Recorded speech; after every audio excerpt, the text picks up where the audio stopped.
तो बाजार में आज है कमजोरी और संकेत जैसे ग्लोबल बाजारों से थे वो थोड़ी कमजोर साइड पर रही थे और बाजार में एक तरफा हमने चाल देखी भी थी। पिछले अगर हम 8 सत्र की बात करें तो 8 में से 7 सत्र में निफ्टी चल गया था। निफ्टी बैंक की बात करें तो 9 में से 8 सत्र की तेजी निफ्टी बैंक में हो गई थी। तो ऊपरी स्तरों पर थोड़ी थोड़ी सी प्रॉफिट टेकिंग हो रही है, लेकिन यह है कि 26,000 के क्रूशियल आंकड़े को निफ्टी ने पार किया और उसको आज अच्छे से अभी तक टिका रहा है। गिरावट है 100 अंकों के आसपास की और निफ्टी बैंक की बात करें तो वहां पर पेन थोड़ा ज्यादा है और उस पेन की वजह यह है कि जो दो बड़े हैवी वेट्स हैं निफ्टी बैंक के उनमें हो रही है बिकवाली। अगर हम आईसीसी बैंक की बात करें 1% की कमजोरी है। एचडीएफसी बैंक की बात करें 1% की गिरावट वहां पर भी है और 1000 के लेवल को फिर से ब्रीच किया एचडीएफसी बैंक ने। आईसीसी बैंक हम देख रहे हैं कि अब अपने जो 20 डे डीएमए जो है उसके आसपास है, क्या उसको रिस्पेक्ट करेगा या गिरावट इसमें बढ़ जाएगी, इस पर आगे हम शो में जरूर चर्चा करेंगे। लेकिन कल के शो में आपकी कमाई कहां पर हुई है पहले ये जान लेते हैं और लेकर आएंगे रिपोर्ट कार्ड।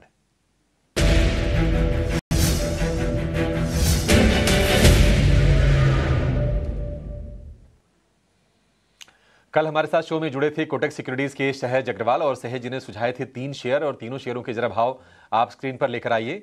आईएक्स को उन्होंने खरीदने की सलाह दी थी और हमने देखा था कि 2% ये शेयर चला था। खरीद भाव थी 140 रुपए। एमएनएम को बाइंग करने की सलाह दी थी।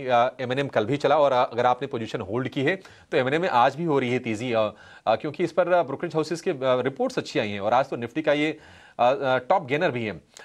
इन्फो एज यानी कि नौकरी.com को खरीदने की सलाह थी, लेकिन ये शेयर चल नहीं पाया और उसमें करीब 1.25% के आसपास की गिरावट रही। लेकिन नेट आपके लिए फायदे का ही सौदा रहा कल का जो सेशन रहा, जो शेयर आपको सहज जी ने बताए थे। लेकिन चलिए अपने एक्सपर्ट को जोड़ लेते हैं। आज आपकी मदद करने के लिए, आपको कमाई वाले बढ़िया ट्रेड बताने के लिए वायदा में हमारे साथ जुड़ गए हैं मोतीलाल ओसवाल के चंदन तापड़िया। चंदन जी बहुत शुक्रिया आपका समय देने के लिए, स्वागत है आपका 18 स्वदेश पर। चंदन जी, अच्छी स्ट्रेंथ बाजार में दिखी। आज ग्लोबल क्यूज थोड़े से कमजोर हैं तो भारतीय बाजार भी वीक है। खबरें ये भी आ रही हैं, ऐसी बज है कि शायद आज शाम को इंडिया यूएस ट्रेड डील का अनाउंसमेंट हो जाए। थोड़ा ट्रेडर सतर्क भी होंगे। आप जरा बताइए कि इस डिप्स को कैसे यूटिलाइज करना है, क्या बाइंग करें, तेजी का ही ट्रेड खोजना चाहिए बाजार में? बिल्कुल वोलेटिलिटी का संकेत बाजार में मिल रहा है क्योंकि इंडिया विक्स खुद लगभग 13% के आसपास अप है और अभी 13.7 के आसपास इंडिया विक्स चल रहा है। आई थिंक काफी दिनों के बाद में इंडिया विक्स में इस तरह का सर्ज देखने को मिला है, तो कहीं ना कहीं ट्रेडर बिल्कुल ये मान रहे हैं कि कोई ना कोई एक बड़ा इवेंट होगा जिसके चलते उठापटक हो सकती है और India trade deal I think वो एक बड़ा ट्रिगर हो सकता है। बट ओवरऑल ध्यान रखें बाजार का ट्रेंड पॉजिटिव है। दो चीज हमें ध्यान रखना चाहिए कि आज से लगभग 10 दिन पहले इंडेक्स ने एग्जैक्टली 50 डेमा और पुराने ब्रेकआउट को रिटेस्ट किया था और नीचे में 25,300 से लेके ऊपर में 26,250 तक की रिकवरी देखने को मिली। इंडेक्स अपने लाइफ टाइम हाई से जस्ट 35-40 पॉइंट दूर रहा। आज डिक्लाइन आई है बट बाई ऑन डिक्लाइन की रणनीति यहाँ पे इंटेक्ट रहेगी। ओवरऑल हमारा मानना है कि जब तक इंडेक्स 25,850 के ऊपर टिका हुआ है बाई ऑन डिक्लाइन का व्यू रहेगा और ऊपर में 26,277 जो इसके ऑल टाइम हाई है वहां तक के टारगेट बन सकते हैं। वहीं आप बैंक निफ्टी की बात करें तो बैंक निफ्टी में भी आज थोड़ा सा मुनाफा वसूली देखने को मिला है। कल के दिन इसमें ऑल टाइम हाई बने थे 59,440 के, बट जब तक 58,500 होल्ड होता है तब तक बायस बुलिश है ऊपर में 59,500 के टारगेट के लिए। सो दोनों ही इंडाइसेस में बायस पॉजिटिव है। कल की रैली के बाद आज ग्लोबल संकेतों के चलते थोड़ी सी डिक्लाइन देखने को मिली है। विक्स में स्पाइक है बट हम मेजर ट्रेंड के साथ में बाय ऑन डिक्लाइन की रणनीति दोनों इंडाइसेस में अपनाने की सलाह देंगे। ठीक है, दोनों के दोनों इंडाइसेस में बाय ऑन डिक्लाइंस की सलाह है और निफ्टी जो इसका ऑल टाइम हाई है 26,277 का, जो पिछले साल सितंबर में बना था। आज क्या मतलब यहाँ से अगर आप ट्रेड लेते हैं तो मे बी अगले हफ्ते में आपको नए हाईज बाजार में बनते हुए दिखाई देंगे। बट ये है कि हाँ, इंडिया विक्स पे आप नज़र रख के चलिए। ये इंडिया विक्स किस किस चीज़ का सूचक होता है? ये उतार चढ़ाव और भय का सूचक है। भय किस चीज़ का है? भय एक ही है कि अमेरिका और भारत के बीच में अगर ट्रेड डील एक्सपेक्टेड लाइंस पर अगर नहीं हुई, मतलब बाजार ये मान के चल रहा है कि नहीं, ये 25% का जो एडिशनल टैरिफ लगाया था अमेरिका ने वो तो हट ही जाएगा और उसके पहले जो 25% का टैरिफ था उसमें भी हम रिडक्शन देखेंगे। देखते हैं कि किस तरह की ट्रेड डील निकल के आती है। वैसे कोई ऑफिशियल अनाउंसमेंट ऐसा नहीं है कि नहीं आज ट्रेड डील हो जाएगी, लेकिन बाजार में ऐसी चर्चाएं हैं, गानाफोसी चल रही है कि ये ट्रेड डील जल्द हो सकती है और ये इंडिया विक्स का एक्शन दिखा रहा है कि शायद कोई बड़ी न्यूज़ बाजार में प्ले आउट हो सकती है। चंदन जी, ये तो इंडेक्स का व्यू हो गया। जरा अपने स्टॉक्स बता दीजिए कि आज फ्यूचर्स में आपने कहां पर नजर डाली है और क्या ट्रेड मिले हैं आपको? बिल्कुल, देखिए दो ट्रेड सेटअप है, दोनों पॉजिटिव है। पहला है बाय ऑन जीएमआर एयरपोर्ट। काफी अच्छा सेटअप यहाँ पे देखने को मिला है। मेजर ट्रेंड पॉजिटिव है और वीकली चार्ट में भी high top high bottom formation बन रहा है। डेली चार्ट में एक नैरो रेंज का ब्रेकआउट भी आज देखने को मिला है। 3 दिनों का जो हर्डल था 104, उसके ऊपर डिसाइसिवली होल्ड कर रहा है। ओपन इंटरेस्ट डेटा सेटअप भी पॉजिटिव इंडिकेट कर रहे हैं। पुट कॉल रेशियो में सर्च देखने को मिला है, तो जीएमआर एयरपोर्ट पे खरीदारी की सलाह। 102 का सपोर्ट होगा, 110 तक के अपसाइड के टारगेट यहाँ पे बनने चाहिए।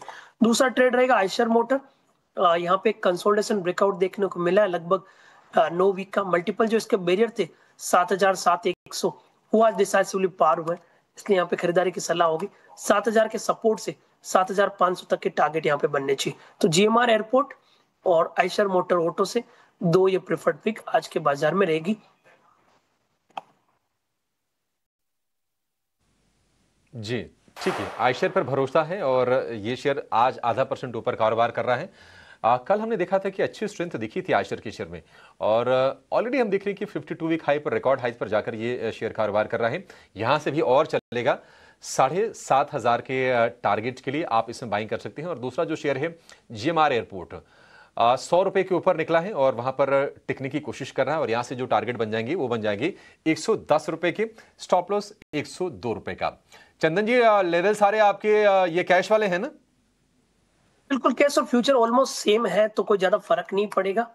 और बिकॉज हम बस अब 2 दिन बाद ही इसके जो मंथली एक्सपायरी उसकी तरफ जा रहे हैं, तो यदि किसी को यहाँ पे फ्यूचर में लेना है तो फ्यूचर के हिसाब से देख सकते हैं। और यहाँ पे व्यू यदि 2 दिन से ज्यादा रखना है तो कैश के लेवल के हिसाब से यहाँ पे फॉलो करें। ठीक है, ये रणनीति होगी और ज़्यादा फर्क नहीं है। अगर मैं निफ्टी को भी देख रहा था कि फ्यूचर्स में और कैश में कितना फर्क है। पहले हम देख रहे थे कि करीब 100 पॉइंट के आसपास का प्रीमियम था। ये जो गैप था धीरे धीरे ब्रिज हो गया है। ऑलमोस्ट सेम ही आपको भाव दिखाई देंगे निफ्टी के भी टुवर्ड्स जब हम एक्सपायरी वाले हफ्ते में एंटर करेंगे उसके पहले। ये तो होंगे चंदन जी की इंडेक्स पर व्यू और आपको स्टॉक्स में कहां पर नजर रखनी है, पैसे आपके कहां पर बन जाएंगे। लेकिन आप जरा ये जान लेते हैं कि एफएनओ में आज हो क्या रहा है, कहां पर बाइंग हो रही है, कहां पर सेलिंग हो रही है, कहां पर लॉन्ग कैन वाइंडिंग हो रही है, कहां पर शॉर्ट कवरिंग हो रही है। तमाम चीजें हैं और हर सेगमेंट से हम दो दो तीन तीन शेयर आपके सामने रखेंगे चंदन जी और आपसे व्यू लेंगे। और शुरुआत कर लेते हैं उन शेयरों से जहां पर आज हो रही है ताजा खरीदारी।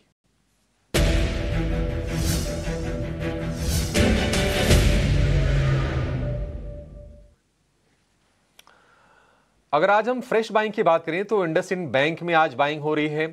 एमएनएम के शेयर में हम देख रहे हैं कि अच्छी बाइंग है, 1% ऊपर ये शेयर दिखाई देगा।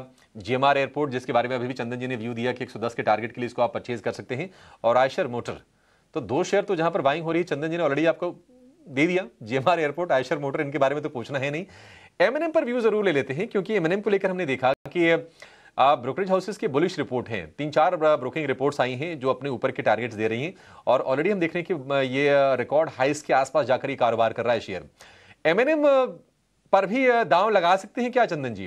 क्योंकि अगर हम 4 व्हीलर स्पेस की बात करें, अगर हम कमर्शियल व्हीकल के स्पेस की बात करें तो एक लीडर जरूर दिखाई दे रहा है एमएनएम।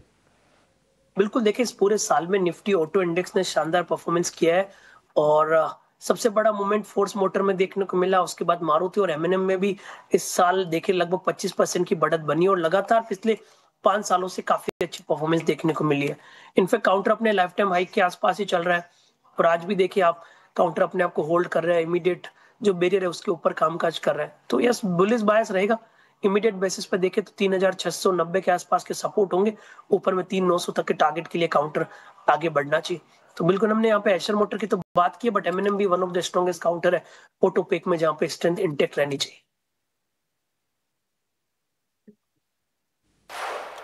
हाँ ठीक है, एमएनएम को लेकर ये भी होगी। एक और शेयर जरा मैं तेजी वाला रखूंगा क्योंकि मैरिको की जो चाल रही है अच्छी रही है और मैं देख रहा हूं कि इसमें प्राइस सेक्शन के साथ साथ अगर आप ओपन इंटरेस्ट देखेंगे तो बढ़िया है ओपन इंटरेस्ट। मैरिको में स्ट्रेंथ दिख तो रही है चंदन जी। मैरिको अगर किसी के पास हो तो किस लेवल के लिए इसको होल्ड करें? देखिए मेरिको में पिछले 3 दिन के डिक्लाइन के बाद में अब एक रिकवरी का मोड देखने को मिला है और अच्छी बात यह कि आज से कुछ दिन पहले इसी लेवल पे ब्रेकआउट हुआ था और वापस रीटेस्ट हो रहे हैं। तो मेरे हिसाब से मौजूदा लेवल पे इसको अक्यूमुलेट किया जा सकता है। सपोर्ट रहेगा लगभग 724 के आसपास का, और ऊपर में 770 तक के अपसाइड भी यहाँ पे बन सकते हैं। ठीक है, 770 तक के अपसाइड मैरिको के शेयर में बन सकते हैं। आप इसमें भी तेजी कर सकते हैं। जहां पर शॉर्ट कवरिंग हो रही है, यानी कि जो शेयर बिकवाली का शिकार हो रहे थे और आज वो तेजी में लौट रहे हैं, यानी कि मंदी की पोजीशन जहां पर कट रही है, उनकी बातचीत कर लेते हैं। सम्मान कैपिटल, पहले इसका नाम था इंडिया बुल्स हाउसिंग फाइनेंस, बाद में नाम इसका बदल गया क्योंकि प्रोमोटर वगैरह इसके बदल गए। और अभी एक नेगेटिव न्यूज़ आई थी कि सुप्रीम कोर्ट ने सीबीआई को कड़ी फटकार लगाई थी और कहा था कि जांच में आप बहुत ज़्यादा फ्रेंडली अप्रोच अपना रहे हैं। सीबी को भी थोड़ी फटकार लगाई गई और हमने देखा था कि शेयर ये टूटा था। पुराने मामले की जांच थी, हालांकि क्लैरिफिकेशन वगैरह भी आया सम्मान कैपिटल की तरफ से, लेकिन आज इसमें बाइंग लौट आई है 4% के आसपास की, ये ऊपर है। केंसटेक में शेयर में हम तेजी देख रहे हैं। लॉरस लैब के शेयर में भी आज मजबूती है, पिछले 2-3 सत्र से ये कमजोर हो रहा था। और पीजे इलेक्ट्रोप्लास्ट एक और शेयर है जहां पर आज हम स्ट्रेंथ देख रहे हैं और मजबूती के साथ ये शेयर आपको कारोबार करता हुआ दिखाई देगा। इनमें से कहां पर आपको चंदन जी फर्दर स्ट्रेंथ दिखाई दे रही है और कहां पर आप ट्रेड लेने की सलाह देंगे? बिल्कुल, मैं पीजी इलेक्ट्रोप्लास्ट पे बात करना चाहूंगा। पीजीएल यहाँ पे स्ट्रेंथ बनी हुई है, इनफे कंसोलिडेशन ब्रेकआउट देखने को मिला है। इसका जो मल्टीपल बैरियर 503 में 595 में था, उसके ऊपर डिसाइसिवली होल्ड कर रहा है। तो ये काउंटर हो सकता है जहाँ पे थोड़ी सी बाइंग इंटरेस्ट बन रही है और काउंटर रिजिलियंस है मार्केट के करेक्टिव मूव के बावजूद भी आज के। तो यहाँ पे आई थिंक मौके ढूंढने चाहिए। इमीडिएट बेसिस पे 587 का सपोर्ट होगा, ऊपर में लगभग 625 तक के स्विंग को प्ले करने के लिए। ठीक है, 625 तक के स्विंग को आप प्ले कर सकते हैं। केन्स के साथ साथ में एक राय ना डिक्सन के शेयर पर भी लेना चाहूंगा, क्योंकि डिक्सन में दिक्कत यह है कि अब जो रिकवरी आ रही है लोअर लेवल से ना, वो टिक नहीं पा रही है और ये लगातार तीसरा सत्र है जब फिर से हम शेयर देख रहे हैं कि अब ये 15,000 के लेवल के आसपास आके खड़ा हुआ था। यहीं से लगभग ये रिकवर भी हुआ था और फिर से उस लेवल पर आ गया। डिक्सन टेक में क्या करें चंदन जी? क्या शॉर्ट वाला ये कैंडिडेट है, यहां से भी शॉर्ट करें या अब छोड़ दें इसको? डिक्सन में थोड़ी वीकनेस है। हालांकि अच्छी बात यह रही है कि निफ्टी आईटी के चुनिंदा काउंटर में बाइंग इंटरेस्ट है, बट डिक्सन में कोई रिकवरी नहीं है। तो स्ट्रक्चर तो वीक है जब तक अब 15,500 के नीचे है। आई थिंक 14,500 तक के डाउन साइड यहाँ पे ओपन हो रहे हैं।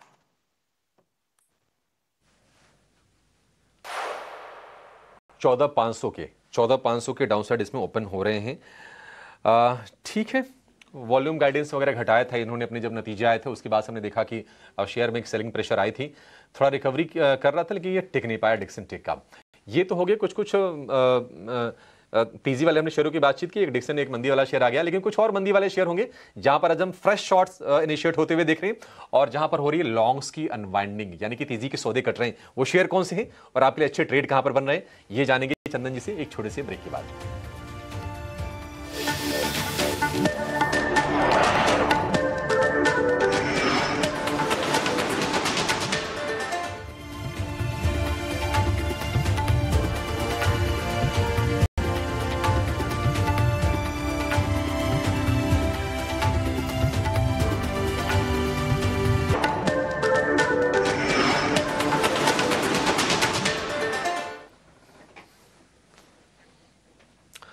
ब्रेक के बाद आपका फिर से स्वागत है। एफएनओ जंक्शन देख रहे हैं आप और बाजार हम देख रहे हैं कि गिरावट के बाद एक दायरे में ही है।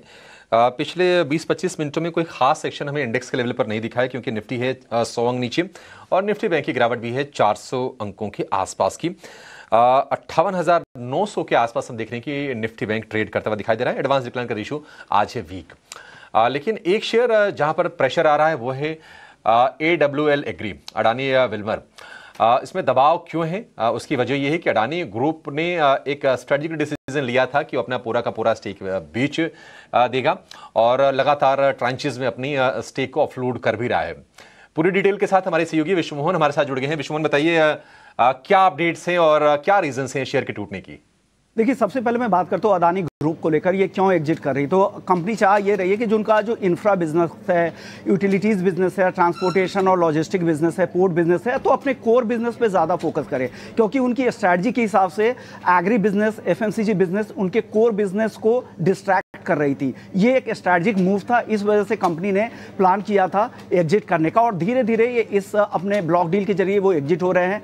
हफ्ते की शुरुआत में आपसे बातचीत भी हम लगातार बाजार में चर्चा कर भी रहे थे कि 13% के आसपास उन्होंने अपना हिस्सा AWL एग्री बिजनेस से एग्जिट किया था, 13% के आसपास हिस्सेदारी बेची थी, और आज भी ब्लॉक डील के जरिए करीब करीब जो बची हुई 7% हिस्सेदारी है उससे भी वो निकल गए हैं। अब इसके बाद जो अब हिस्सेदारी जो बचता है वो विल्मर इंटरनेशनल के पास बचता है। विल्मर इंटरनेशनल अब अकेला एकमात्र प्रमोटर इस कंपनी में रह गया है, उनके पास इस कंपनी में अब 57% हिस्सेदारी है जो मेजॉरिटी प्लेयर है। इसके अलावा जब अदानी ग्रुप ने यहाँ से एग्जिट लिया तो कुछ इंस्टीट्यूशंस है, कुछ म्यूचुअल फंड हाउसेस है, उन्होंने यहाँ पे एंट्री की है, और कुछ फॉरेन पी फंड्स भी है, उनकी भी इस कंपनी में दिलचस्पी है, जो ब्लॉक डील के जरिए धीरे धीरे अपनी हिस्सेदारी उन्होंने कुछ बढ़ाया है। लेकिन अब पूरी तरह से विल्मर के हाथ में आ चुका है। सिंगापुर की कंपनी है जो इसका प्रमोटर है। हम सभी जानते हैं कि फॉर्चून नाम से जो ब्रांड कंपनी चलाती है वो काफ़ी यहाँ पे उनका पेनिट्रेशन लेवल काफ़ी ज़्यादा है, देश भर में उनके ब्रांड है। लेकिन अदानी ग्रुप के लिए स्ट्रैटेजिक मूव इसलिए है क्योंकि वो एक लगातार अपने डेट को रीजिक कर रहे हैं, कम कर रहे हैं, और उनका जो कोर बिजनेस है इंफ्रास्ट्रक्चर का, उस बिजनेस पे ज़्यादा फोकस करना चाह रहे हैं। इस वजह से वो लगातार एग्जिट कर रहे थे, और आज की ब्लॉक डील के बाद वो पूरी तरह से इस बिजनेस से बाहर हो गए हैं। ठीक है, एक कंफर्मेशन हो गया, ये होने वाला था, कोई नई चीज़ नहीं है। और ये होता है ना, जब खबरें आती है ना तो धीरे धीरे प्राइस इन होती जाती हैं। ऐसा नहीं कि इसका कोई नया इम्पैक्ट आगे पड़ेगा, बट ये है कि एक क्रूशियल अपडेट ज़रूर है। लेकिन चलिए जरा आगे बढ़ते हैं शो में। विशोन, बहुत शुक्रिया ये सारी की सारी अपडेट्स देने के लिए। अब जरा बातचीत करते हैं कि आज कहाँ पर हो रही है नई शॉर्टिंग फ्यूचर्स में, और कहाँ पर तेजी के सौदे कट रहे हैं। तो ये दोनों के दोनों खेमों के जो स्टॉक्स हैं आपके सामने रख देते हैं। अगर हम ताज़ा बिकवाली की बात करें तो ONGC, Godrej properties, axis bank, AB capital, ये कुछ शेयर्स हैं जहाँ पर हम देख रहे हैं कि फ्रेश सेलिंग हो रही है। एक्सिस बैंक अपने 52 वीक हाइस पर था। AB कैपिटल हमने देखा था कि अपने रिकॉर्ड हाइस पर पहुंचा था। वहां से थोड़े थोड़े से नीचे ये शेयर आते हुए आपको दिखाई देंगे। लॉन्ग अनवाइंडिंग की अगर हम बात करें तो AU उस्मान फाइनेंस बैंक का शेयर लगातार हम देख रहे थे कि मजबूत था, 900 रुपये के ऊपर टिक रहा था। लेकिन वहां पर अब देख रहे हैं कि थोड़ी तेजी की पोजीशन कट रही है। एंजल वन में गिरावट है, LIC में कमजोरी है, और IIFL फाइनेंस ये भी शेयर आज आपको कमजोरी के साथ ही ट्रेड करते हुए दिखाई देंगे। चंदन जी, 2-3 शेयरों पर आपसे मैं व्यू चाहूंगा और इकट्ठे आपसे मैं शेयर सामने रख देता हूं। AB कैपिटल, एक्सिस बैंक, और एक और A वाला शेयर वो है AU bank, AU small finance bank. कहीं पर फ्रेश शॉर्टिंग के मौके हैं या फिर कहीं पर कॉन्ट्रा बाइंग करने के? देखिए, एक्सिस बैंक तो वीक नहीं है, इनफैक्ट काफी अच्छा वीकली सेटअप यहाँ पे देखने को मिला है। वीक ऑन बेसिस पे देखे तो 3% अप है और काफी अच्छा प्राइस पैटर्न बना है। आज बाजार डाउन है इसलिए 4/10% डाउन है, बट अभी भी वॉल्यूम वेटेज एवरेज के ऊपर काम काज कर रहा है। इनफैक्ट यहाँ तो बाई ऑन डिक्लाइन की रणनीति रखेंगे। 1250 एक इमीडिएट सपोर्ट है, कोई भी डिक्लाइन आता है तो 1250 के सपोर्ट से खरीदारी के मौके ढूंढने चाहिए। ऊपर में 1315 1325 तक के टारगेट के लिए। AU बैंक की आप जहां तक बात करते हो, यहाँ पे हल्का सा 2 दिन से नेगेटिव टिक है, बट अगेन यहाँ पे भी नेगेटिव स्ट्रक्चर नहीं है। 900 मेजर सपोर्ट का काम करेगा, 900 के आसपास से वापस यहाँ पे रिवर्सल के मुंह देखने चाहिए। आपने खाली एक काउंटर की बात की है LICI, वहां पे आई थिंक थोड़े से नेगेटिव स्ट्रक्चर बन सकते हैं। रेंज बाउंड बायस है, ऊपर में हर्डल 920 है, नीचे में सपोर्ट 880 है, तो 880 से 920 के दायरे में जरूर इसको ट्रेड कर सकते हैं।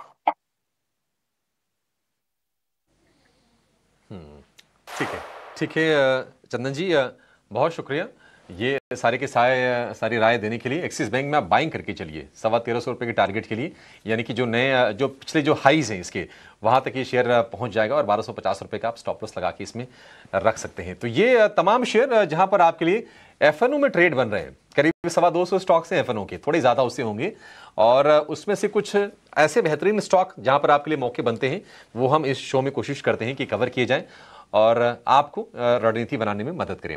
चंदन जी, आपने आज समय दिया, बहुत शुक्रिया आज आपका समय देने के लिए और बेहतरीन स्टॉक्स हमारे दर्शकों को बताने के लिए। फिलहाल इस शो को यहीं पर समाप्त करेंगे, लेकिन आप कहीं जाएगा नहीं। आप अपने सवाल हमसे पूछिए, अपने सोशल मीडिया का पता, अपना फ़ोन नंबर हमारे स्क्रीन पर आ जाएगा, और बाजार को लेकर, स्टॉक्स को लेकर जो भी प्रश्न आपके मन में हो आप हमसे ज़रूर पूछिएगा एक छोटे से ब्रेक के बाद। हैं।